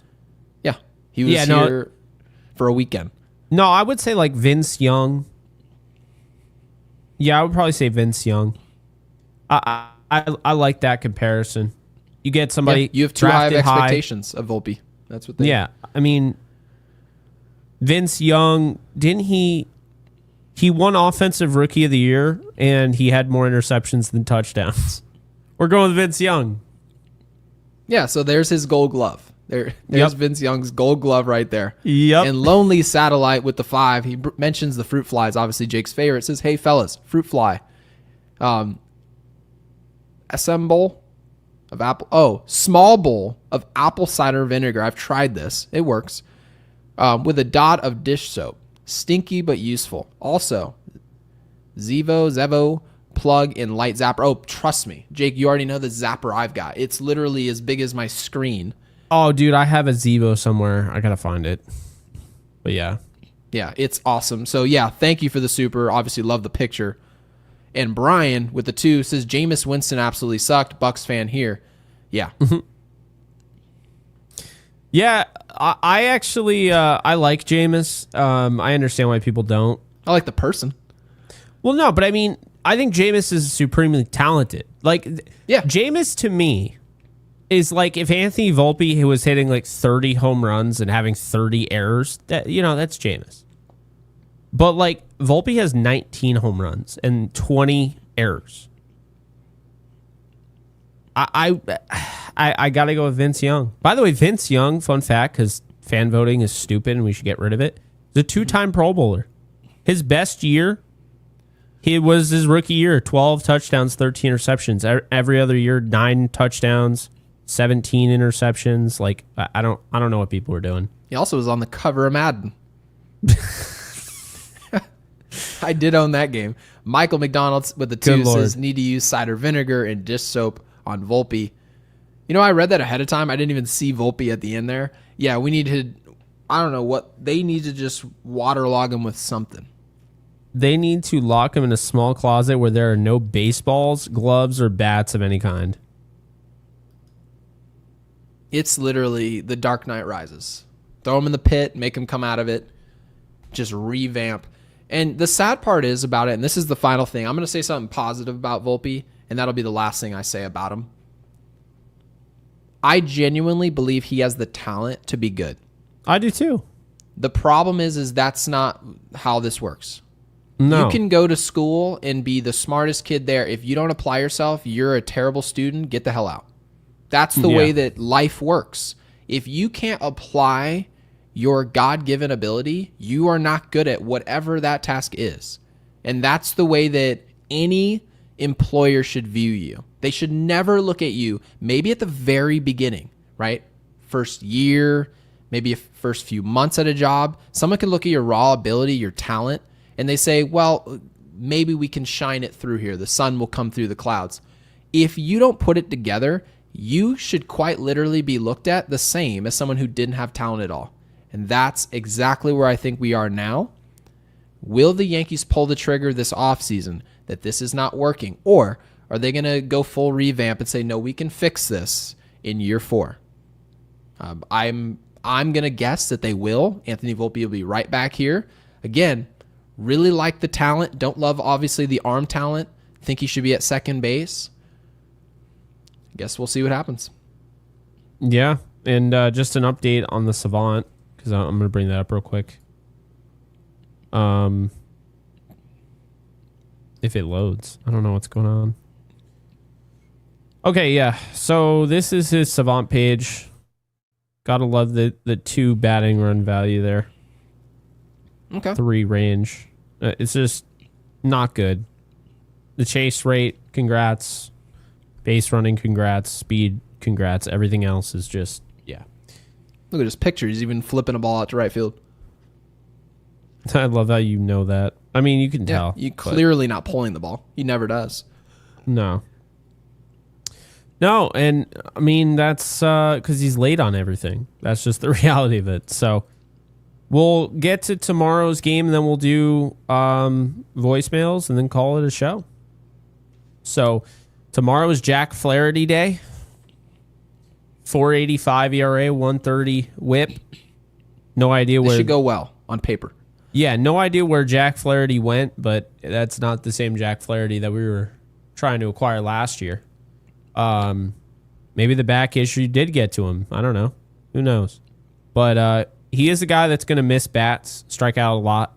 He's also going to give up runs, walk, 22 home runs to be exact. Carlos Rodon on the bump for the Yankees, 16-7 with a 3.12 ERA and a 1.07 WHIP. In some aspects this year, he's looked like the ace. I think Rodon's had a great year. I hope it continues. I think it does. Yankees are 64.7% favorites in the ESPN matchup predictor, according to analytics. And I kind of feel that way. I think the Yankees are going to roll tomorrow. Yeah, we both have them winning both of these final 2 games. This is exactly how we had it going. We did not have 12-2. We won't lie to you guys. Well, we said they're going to lose game 1. Thought it would be a 3-2, 4-3 loss. Now you look up. Flaherty is, that's really not even good. Those numbers that you mentioned, that's not good. No. Your offense should have their way tomorrow. And Rodon should do plenty. Does he have to be perfect tomorrow? No. You need to be better than Flaherty. You need to give us length. Be better than Flaherty, give us length. The end of the job. As soon as you do that, that's a win. We move on to the next game. And you need to pray that Toronto starts losing some games, because today's win was devastating. It was. Yeah. One thing I will say, he's good against the Yankees. Cody Bellinger hitting 222 against him in 18 appearances. Ryan McMahon hitting 250. I mean, that's actually good for Ryan McMahon. Yeah, that's actually a step up. Paul Goldschmidt hitting 333. Trent Grisham hitting 444. Ahmed Rosario hitting 375. Caballero hitting 400. And then a lot of zeros. Chisholm, okay. Volpe. What else is new? Sky's blue. Aaron Judge, 0. Ben Rice, 0. Jason Dominguez, 0. So, yeah. Fun fact, Giancarlo Stanton has never swung a bat against Jack Flaherty. In the postseason, he did. Yeah, I don't he hit a home run. Yeah, this isn't the postseason numbers, though. Yeah. He hit a home run against so in the regular in season, World Series. He's never... Yeah, he's... Why don't they include the postseason? I don't know. That's obnoxious. That's actually a really good point. So now, anyway, I don't care about this, because that's a huge... That's a variable that you can't just leave out. So, right, because you'd sit there and think, oh, well, Stanton has a disadvantage. No, he doesn't. So that's a career. That's a variable you're leaving out. That's not career. Like, I don't know. That is correct. And Brian with the 5 says Volpe is going to go to a bad team. He'll be great there. Coming to New York was the worst thing to happen to him. It was the opposite of Jeter. If Derek Jeter went to Cincinnati, he wouldn't have had as great of a career. It would be different because he was with us. Yeah, he can go to the Braves. They may opt out of the whole Ozzie Albies thing and give him an opportunity. There will be no expectations. Who cares? You know? He'll play second base. Thank you, Brian. That throw will be a lot easier for him. Yeah. Sure. But, or he'll just stay with the Yankees and they'll move on from Jazz and tell us, oh, don't worry, we have our second baseman. And then George Lombard Jr. will play shortstop. Yeah, and by the way, guys, way easier to play good baseball on a bad team. Nobody cares. The game's always 6-1. You're losing. Half the stands are empty. No one's standing around asking for your autograph. No one gives a shit. Nobody cares. You're just stadium's empty. You can leave your family a bunch of tickets when you come to town. It's great. But when you play for the Yankees, you've got podcasts down your behind. You got Michael Kay and the Yes broadcast down your behind. They have expectations. It's difficult to play here because people are paying attention. It's just as simple as that. It's hard when you're not playing well when people always pay attention. That's what playing for the Yankees is, and he's unfortunately having to deal with that while not playing well. So yeah, Jake, let's get to these voicemails. How many? You said we had 8? We got 9. 9? Oh my God. All right, let's go. Ninja Hot Dog. What up, guys? Ninja here. Kind of late for voicemail, I know, but I am doing this because it is indeed my birthday, as you all know, and I just want to say I'm 17, and at this point, I've only seen the Yankees win once in 2009, and I didn't even see that. Technically, I don't even remember that. I was not conscious back then. So really, I haven't seen them win at all. And I'm sick of it. I just want to see them win once. 2024 was nice, seeing them make it there, but it's not enough. I want to see them win a championship. I want to see them get a ring. And the history is nice, but it just won't matter that much to the new generation like me if the Yankees can't keep pulling through. And I just want to see them win for once. I'm worried I'm going to die. They're not going to win at this point. Just win. Fire Baboon. That was some built-up frustration from the 17-year-old, new 17-year-old Ninja Hot Dog. Appreciate you. He'll have an AARP card by the time we win again. A good point. All right. Here comes the guy. I'll look like Yoda.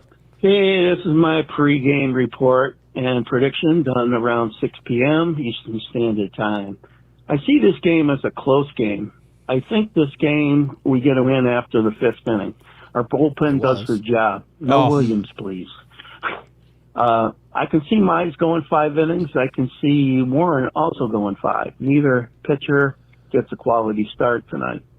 The game could be tied at 3-3 at this point. I know these are bold predictions.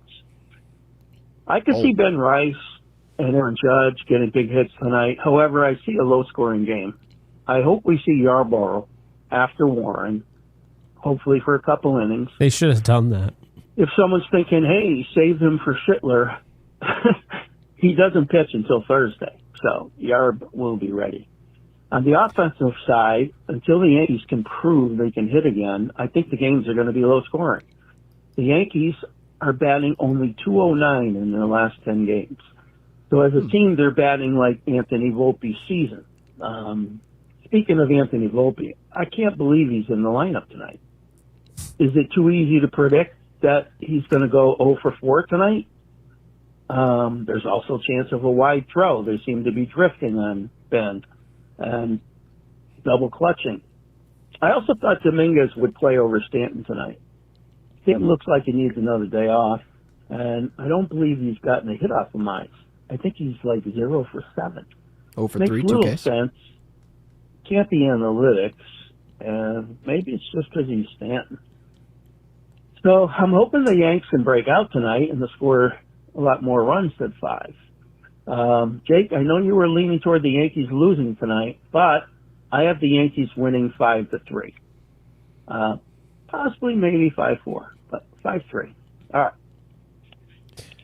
Well, Well, Guy, this game was 2-2 after the 5th. yeah, we appreciate you, Guy. That was... See, that's the thing. This prediction wasn't bad. And Nope, then I agree. the total, the rails just went crazy.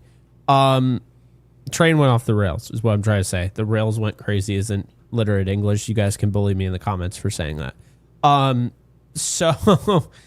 no, I liked what Guy said. Love these, by the way. The pregame like calling your shot stuff is so cool. After watching the game, Gary and I just get to sit here and be like, "Yep."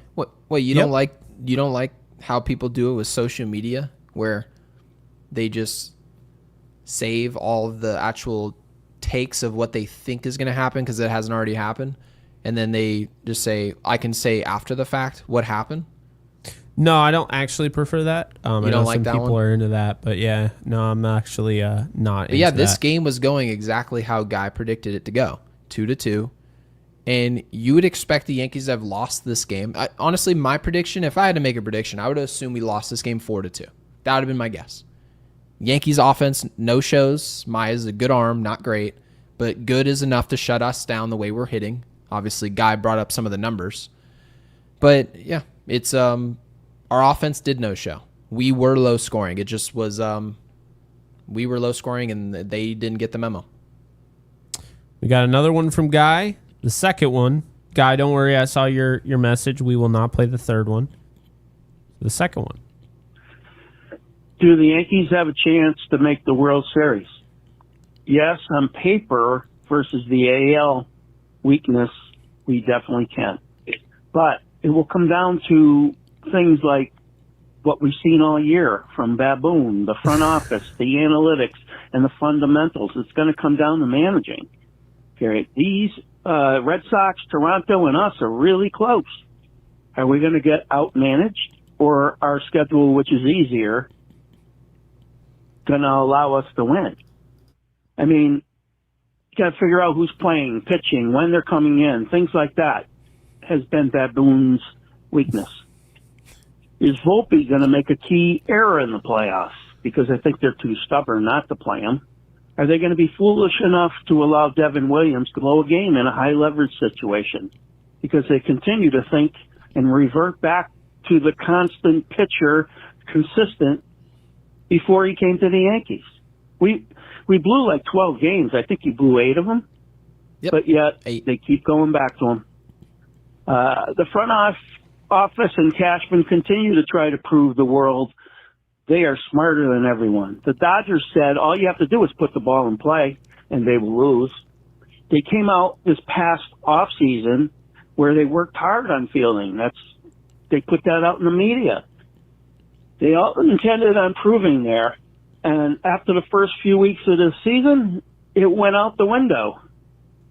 With that said, how many errors did Volpe have in April?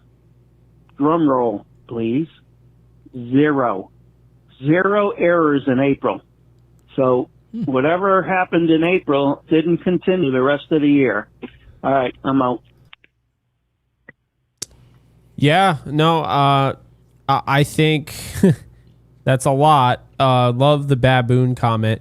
No, I will say this. With Devin Williams, he's so right. It seems like once something's established, like, oh yeah, Devin Williams probably shouldn't pitch in the 8th or 9th anymore. They're like, Devin Williams pitched in the 8th or 9th. Like and they'll wait enough time and they'll do it again. And then they'll wait till like he has another blow up inning and then they'll do it again. I think we know Devin Williams can be the dominant Devin Williams in the 6th inning. And that's really when he should be utilized. But at the same time, do they really have a choice if Cruz continues to pitch like this? Not saying he will, but Cruz continues to pitch like this. Luke Weaver's been pitching kind of off. It really just comes back to your point, Gary, with the whole, at least they have Bednar. I mean, the only guys I really trust right now are Yarbrough and Bednar and Tim Cruz Hill. would be in that too. It just didn't work out today. Yeah, it does seem like, though, when something doesn't work in the way that they used it, they almost seem like going away from it is just a complete undoing of their entire identity, which is that to begin with, we put this person in this position because we know it'll work. Our numbers say it will. And so they always have the intention of going right back to that. That's why you guys see them make repeat mistakes. And there's glimmers of hope where they do the right thing and it works out, which is why we are where we are. But having said that, they always just regress back to the means. It's disappointing. Obviously, Guy mentions what's it going to look like in October? Are we going to make some of these same mistakes? Yes, we will. Yep, and we move on to Kyle Malay. Got 2 of them. Hey, Gary and Jake. I'm watching this fucking seventh inning. Sorry for my language. What in the hell was that inning? I don't even know what to say. Except for Cruz and Lighter Fluid Jr. freaking suck tonight. The lighter fluid. Like, what? Like, why couldn't Warren go out and start that inning? Like, he was only at 91 pitches. Like, what the crap? There we are. And it's 11-2 now in the seventh. There goes that game. Yankees aren't coming back from this. Hopefully they can win the next two. But I bet you if Yankees end up winning tomorrow, they're going to go in and pitch Scooble on Thursday to try to get the series win. But whatever. This Yankees team sucks sometimes. Like, I'm just freaking pissed off right now. Like that, like 8 runs without getting a freaking out in the seventh. That's unacceptable. Hard to do. But it looks like we're going to lose the first game, but hopefully we can win the next two. Go Yankees if you want to show up. We appreciate you, Kyle. Yeah, really frustrating. You know, Gary, did you ever get a chance to see the shred line? No. Never? Nope, never. I miss that so much. They did it on Barstool for like the playoffs. Okay. And they would just have fans call in after their team lost, and they would just go ape shit. I'll send you a bunch of it, dude. They're hilarious. I feel like this is the closest thing we've had to a shred line. I think the best thing you could ever have is probably like Jets fans covering their team. like, I'll send you the Steelers one. Literally, like Dave Portnoy and John Gruden are just laughing the entire time. oh, it has to be great. It's amazing. But that's what that reminded me of.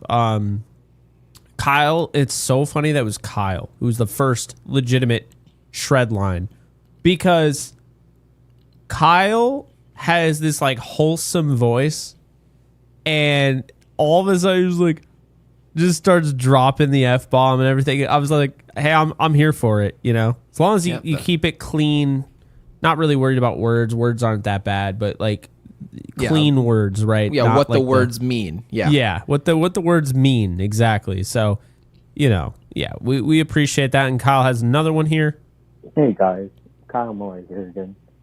Well, I calmed down a little bit, and my stupid self decided to watch the rest of the game. Oh, no. And then, after the game, I decided to watch the end of the Astros and the Blue Jays game. Oh, my God. no. Well, the Blue Jays just walked it off, so now we're back 3 again.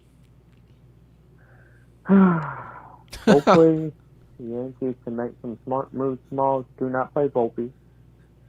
Play Caballero. Because Volpe sucks, which we all know this, but apparently Boone doesn't. Today he said that he still believes that the best is still in front of Volpe. What a joke. But yeah. What a hopefully, dope. The Yankees can win the next 2 games. But if they play like they did tonight, good luck with that. But yeah, that's all I have tonight, and go Yankees. So, go Yankees. Appreciate it, Kyle. They're gonna have to put Kyle and I in a psych ward. Sorry, guys. No, he gave his go. I'm telling you, Kyle and I are gonna have to be in a psych ward somewhere, having to watch this game. Oh, I turned the game back on. I don't know why. Oh, I turned the Blue Jays game on. I don't know why. Yeah, dude, the Blue Jays game, that you were asking for it at that point. Whole day was terrible for the Yankees. just Worst day bad. ever. Red Sox won. I think Seattle won. Jays come back. Yeah, Julio was making crazy plays at the wall. It was the worst day ever for the Yankees. So if you thought the Yankees were going to make some ground and some headway, yeah, they did. But it was straight south. Straight south. All right. We got next up, Mark. Hey guys, I'm coming from the gym right now, and I'm honestly not surprised. I'm pretty pissed, to be honest, about the final score that I just saw. But I'm not even mad at the pitchers. You know, when I got to the gym, the last play that I saw, game was tied 2-2. Volpe can't bunt for his life. What's new? McMahon also doesn't get anything done. That's the last play I saw, so I kind of knew it was going to go in a bad trajectory anyway, to be honest. But about those two, can we please discuss this? In my opinion, and I don't know if statistics back this up, you guys I'm sure can look into this, but just visually, are they the worst 8-9 hitters right now in baseball? Like, I know McMahon has some good days and stuff, but it's just it's basically if it gets to 8-9, it's done. Like, it's two for sure outs. I don't know, man. That's all I want to say. This game, let's just scratch it. Let's not think about it. It's one of those, you know. Hopefully we win the next two and take the series just like we did in the Blue Jays. See ya. That's an interesting question. I don't know if I'd be able to figure that out right now, but let's just go to the White Sox 8 and 9 hitters. Baldwin hitting 240. Mydroth hitting 265. Jake, have you ever been a captain at recess in your childhood where you're responsible for, obviously, you're popcorning and you're doing a draft for your kickball team?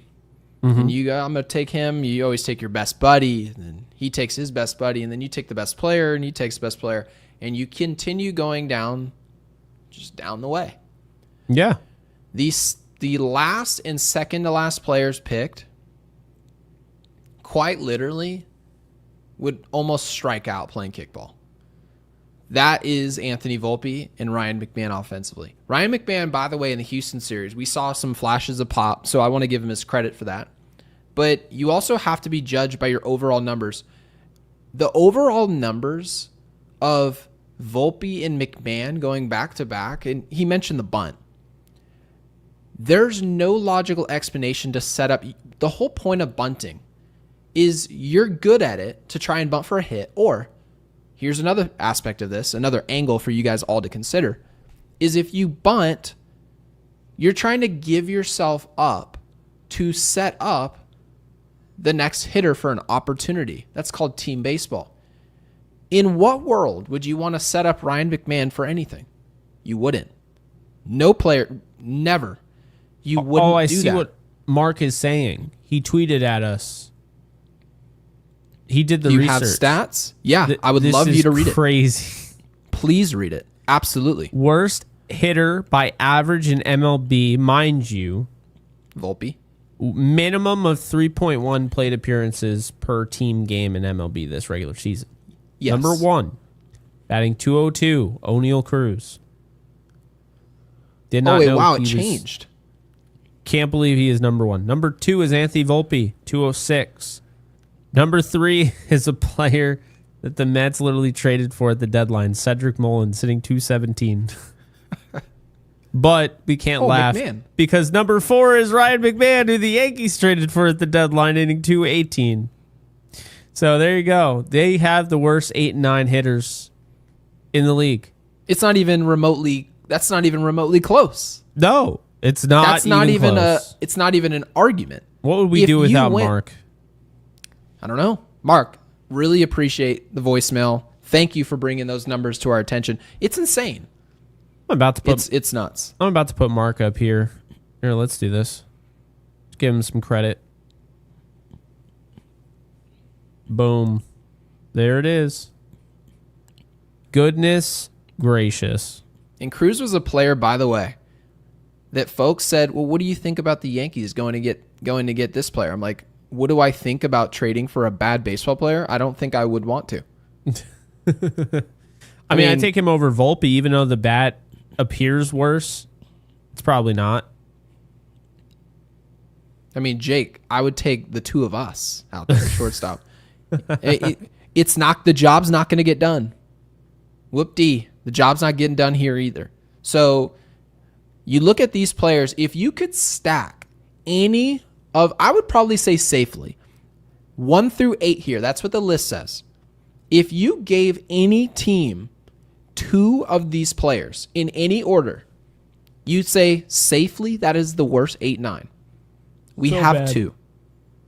It's actually embarrassing So that's why, guys, when you look up and down the lineup and you see that Ryan McMahon's ops is 709 and they tell you league average is 709, the league average is 700.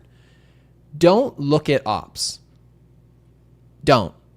It's so misleading. It really is. The only player in our entire lineup who has an unfavorable ops is Anthony Volpe. There is no other player who exists. That doesn't tell the story of the Yankees offense. That's just terrible. That, as Charles Barkley says, that's just terrible. Terrible. Terrible. I mean, come on. That's just terrible. And that falls on Brian Cashman, by the way. Yeah.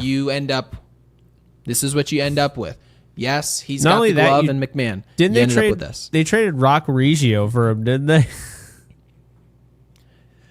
They could have got him for free. It's still the wrong place. They traded Red Hot Rock for freaking McMahon.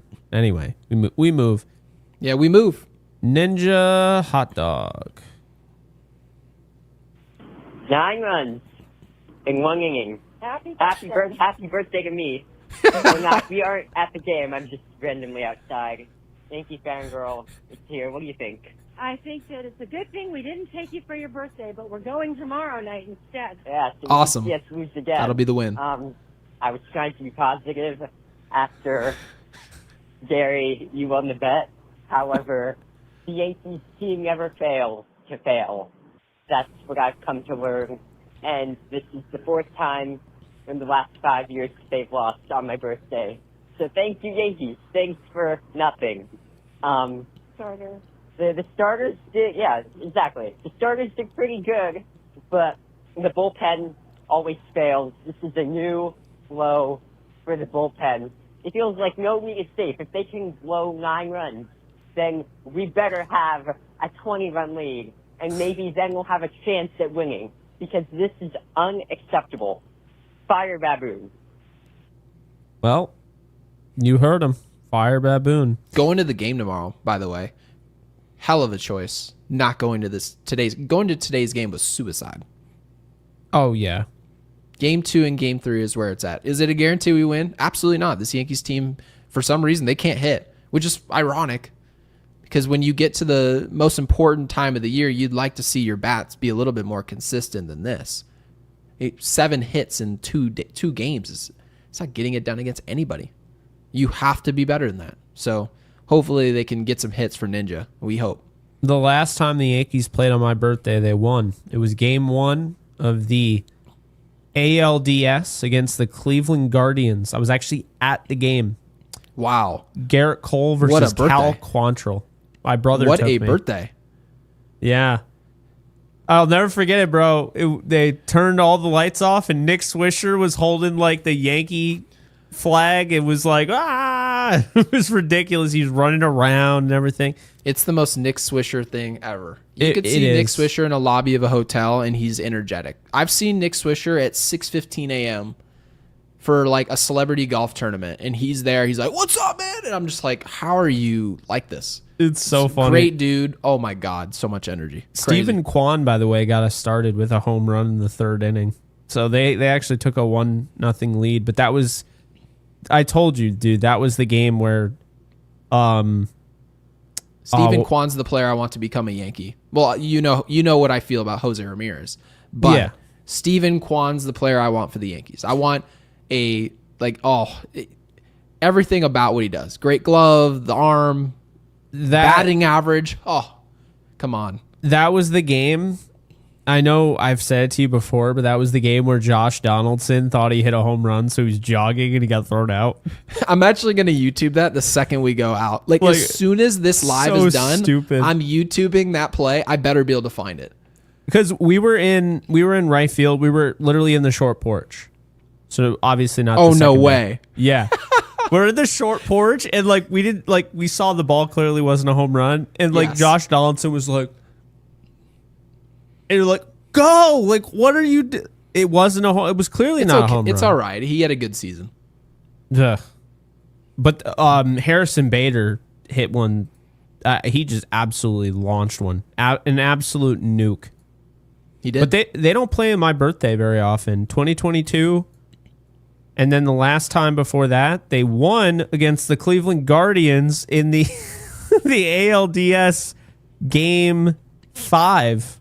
So we need to play on your birthday is what you're saying. I mean, I guess they just beat the Guardians. That's basically it. I mean, it makes sense. My birthday is October 11th. The postseason will always be, my birthday will either be on a day the Yankees play in the postseason or it won't. But it is interesting how it's been both Guardians. And yeah, I don't know. That's just, you got me thinking, Ninja Hot Dog. You got me, you had me thinking about it because, yeah, it's been a minute. They lost in the ALDS Game 4 to the Baltimore Orioles. So 2-1 on my birthday going back to 2012. Okay. Yeah. Yeah, we want to see him on your birthday. I'll probably fly out for that. But that would be quite the birthday, man. How many voicemails we got, by the way? We got one more because the guy All doesn't want us to read that one. So, all right. Ed W. ends us off. Let it fly, Ed. Hey guys, Ed W here, fresh off attending a total crazy show at Yankee Stadium tonight. Oh. Calling sort of like as you guys are starting your discussion about the show, and I thought I would offer a fresh perspective other than what I'd written the other night, which is that Casey Mize did in fact toss their salad. But the larger issue, I think, is that with this square button offense, they're not stringing together hits, they're not stringing together grinding out at bats, and we're not getting into the opponent's bullpen early. And this leaves us vulnerable to a poor bullpen and not having really built up a lead against another team that sort of causes them to shut down or gives the bullpen an advantageous position in having a lead. To me, something has to be done about the square button offense, which only seems to be getting worse. At least that's how I view it. But again, great show, guys. Looking forward to hearing your thoughts on that. That the offense deteriorating and unable to really string together hits is putting even more pressure on the bullpen and on the pitching staff. And putting no pressure on the opponents and not getting into their bullpens and winning the game before this becomes an issue. Hey, Ed W is absolutely spot on with this. It goes back to what Guy was saying, hitting 209 the last 10 games. That stems from what we're seeing. They're swinging for the fences. Is that a Yankee Stadium thing? No, because they did it on the road as well. So, yeah, it's a great point because when it's working, it's like, oh, yeah, it's no big deal. Everything's good to go. But when it's not working, it's really obvious. Sticks out like a sore thumb. And I think that's really the key is, and we've talked about this forever, is you want to attack the bullpen. You want to, and by attacking the bullpen, you got to get after the starters. You got to work counts. I mean, just seeing like Jazz Chisholm's press the square button on the first swing, that isn't going to work counts. So, well, Jake, also, if you allow the starter to go length, essentially what's going to happen is you're going right into their hands. They're going to pitch relievers the exact guy they want in that moment. They're going to play matchups on you. You go into the postseason, and you see a Cody Bellinger. Cody Bellinger has great numbers this year. I want him back. His numbers against right-handers, not that good. Really not. Just, it's okay. Hitting about 250. Against lefties, he's practically Tony Gwynn, right? So when you get to October baseball, if the Yankees continue this square button approach, and all of a sudden you say, all right, well, the Yankees don't have a ton of hits. The other team's going to go to their bullpen exactly when they want to. Cody Bellinger comes up in a big spot. We have a couple 2-out walks. You're like, all right, Bellinger's up there. Big spot. Who do you think's coming out of the bullpen? The exact right-hander they want, because the Yankees haven't put any pressure on the other team to react. Off schedule. Everything that the opponent does against us is on schedule, and you cannot get people off schedule by waiting to walk or hit a home run. It's impossible. It can't happen, Jake. You're absolutely It's really right. sad. So there's just no pressure. That's really what I'm getting at here. You have to apply pressure, all means necessary. Sometimes that means hitting a slap single. And the Yankees right now, whether it's personnel or just simple approach, their just refusal to do so. Their approach is that this is the way we play, and we're going to die on this hill. They've died on it before. They've died many times, and unfortunately, we're not rooting for it to pass away, but if they die, will it change this offseason? Likely not. So we're just here kind of hoping that the square button makes contact. I'm just here so I don't get fined. No, I'm kidding. Yeah. Tate, thank you for the super chat. Do you ever think there are speeches / air clearing conversations in the clubhouse by players in a leadership role? No filler type speeches. Like movie level speeches? No. I think there's always going to be conversation, but I don't necessarily think it's anything that you and I would be interested in. No, not any type of conversation that you would expect from a Leland or, right? You're not any type of old school manager, a Showalter, where they're going to kick some chairs. Does it mean success is on the way on the other side of the fence just because you started yelling and screaming and throwing, right? Like I've watched just right in front of me, I watched Kevin Brown punch walls. Just because that stuff's happening doesn't mean something positive's on the other side. But when you ask this question, now Tate asked this question, and it's a good question. It's almost saying, is there any fire? Do they get pissed off? Do they have high level of expectations? Is it good enough? Or is it just fine of what's happening now, and they kind of just hope it turns around rather than demanding it? So, no, to answer that question, I don't think any type, basically what you said, Jake, no type of conversation that we would be satisfied by. I think they just kind of do things their way. Unless Jameis Winston is around, then hell yeah. Hell yeah, brother. That dude can speech. He's got the eat the W. I mean, what a wild man. Why is he not on TV? Oh, I guess he's on a team. He should just retire. I don't know what he's doing on the football field. He's better than Russell Wilson. He should be playing over him. If I were Jameis Winston, I would retire from the NFL today, despite being better than Russell Wilson, and I would get on TV for $20 million a year from Fox immediately. He's so entertaining. He was born for it. Podcasting, Wilson, TV, it would be awesome. Russell Wilson had a great career, but it's time to hang it up. He is so gone. You think he could play shortstop? He was drafted to play baseball. You think we can stop? We can stopgap him in there as an IKF? Do you really want to hear him post game? Did you see what he said post game? I immediately thought of you.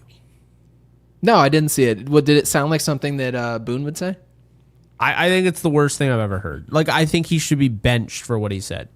Basically, he was saying the guys worked our butts off, and we played hard, and we were physical, and we gave it our all. You got trounced. Your offense was a joke. A joke. You completed 17 of 37 passes. I gave it my all.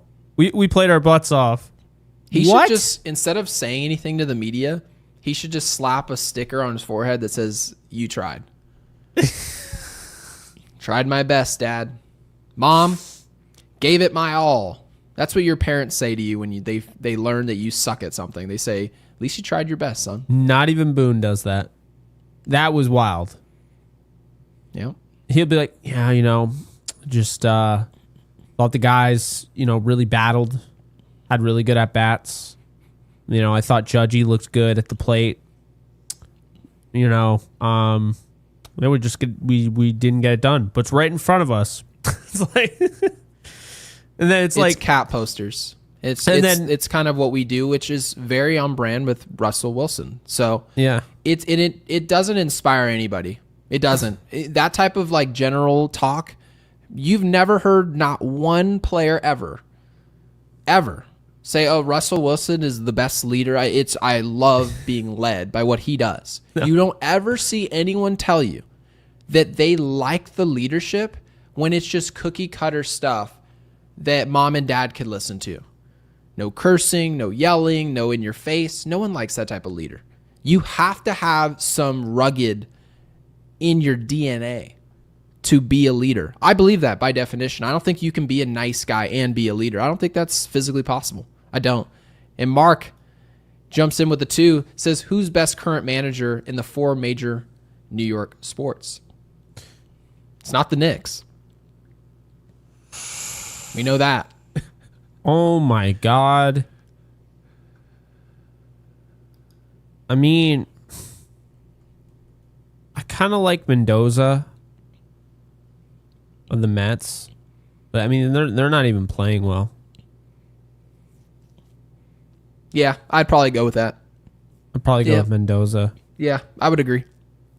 Yeah, I mean, I kind of like Brian Dable, but like the fact that you're starting Russell Wilson makes me not like you. No, which also could be GMs like getting involved. Who knows? Yeah, and Aaron Glenn. But as a coach, the jury's out on Aaron Glenn. We have no idea. So I'm not after. Yeah, they scored 32 points against the Steelers, but they still lost. They're still the Jets, and I don't know. We'll see what ends up happening there. But yeah, I'm gonna go with Mendoza, Carlos Mendoza from the Mets. I would agree. So there goes our 2 hours. I know. Make sure you guys subscribe to Yankees Unloaded if you haven't. If you haven't after 2 hours, I don't know what you're doing, but we appreciate all of you guys being here, of course, to the end. Jake, any idea ahead of tomorrow's game what we want them to throw in the comment section? Man, let's go with Vince Young. That'll let us know if you really stuck around, because you're typing Vince Young because you understand why you're typing Vince Young. If there are going to be people that are like, why the hell is Vince Young in the comment section? Those people won't be. The people that stood around and actually listened to that long rant, they'll know why we're saying Vince Young. So drop Vince Young or Fruit Flies. Alex gives us another option. Actually, I don't want anything to do with them. I hate them. I want them all to die. So not Fruit Flies. Let's just go Vince Young. And any chance we can get Bill Belichick on the show? Maybe as Yankees manager. Who knows? I would do it. Dude, can you imagine that? Anthony Volpe, do your job. That was always his biggest gone thing. Very quickly. I mean, his thing is a defensive coach. I don't think he would last very long. But no, his thing was always do your job. He would rip Volpe to shreds. Probably. So yeah, drop Vince Young in the comment section if you stuck around with us for 2 hours. And of course, make sure you guys like this video.